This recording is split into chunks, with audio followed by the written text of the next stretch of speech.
दादू report Wasif आज़ाद सुमरोविंग अन farm water management मुलाजिम दादू press club पहुंची पोस्ट लेटर जो हार पाए अनोखो एहतजाज कंदे मरकज़ी हुक्मरान मुमताज़ पंवर मीडिया आरो आईंदे चयो त ज़राअत खाते जे विंग अन फार्म वाटर मैनेजमेंट में 17 सालन खां कम कंदड़ एक्सिन NPIW लोअर स्टाफ खे पको नथो कयो वञे। 1000 ख़ाली पोस्टूं मौजूद हुजण बावजूद भी असांखे पको नथो कयो वञे।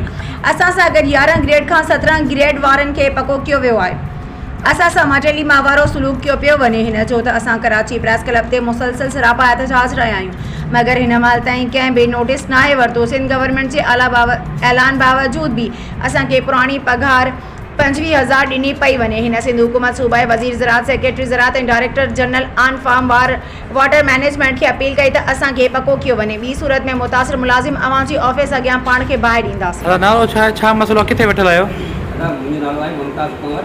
अन फार्म डिपार्टमेंट में वाटर मैनेजमेंट जे लोअर स्टाफ जो फोकल पर्सन मरकज़ी फोकल पर्सन आहियां ऐं मां दादू जो रवासी आहियां। तव्हांजे वाल साहब नालो छा आहे? अमीर बख्श। अच्छा, छा मसइलो आहे? मसइलो इहो आहे त असां 17 सालनि खां अन फार्म डिपार्टमेंट में कमु कयूं पिया डेलीवरी तौर ते 17 सालनि खां जी ऐं असांखे हिन महिल ताईं असांखे रेगुलर न कयो वियो आहे। असां मुसलसल तौर ते असां कराची प्रेस क्लब ते मुज़ाहिरा बि कया आहिनि ऐं जेको आहे हुन खां पोइ कोर्टनि में बि विया आहियूं।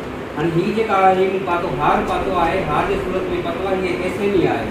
असां सां डिपार्टमेंट सिंध गवर्नमेंट माटली माहवारो सलूक करे असांखे रेगुलर न पियो कयो वञे।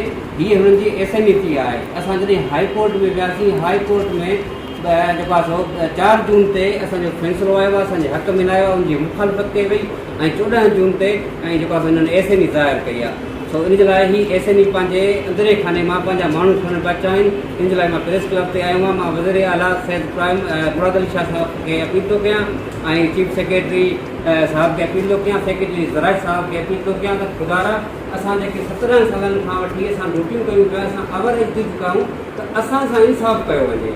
असां सां इंसाफ़ कयो वञे। पहिरियां सभ खां पहिरियां असांखे प्रियारिटी ॾिनी वञे, असांखे पको कयो वञे। जेके तव्हां अंदरे खाने मां पको करणु चाहियो था असां इन जी सख़्तु मुज़ामत कयूं था, सख़्तु मुज़मत कयूं था।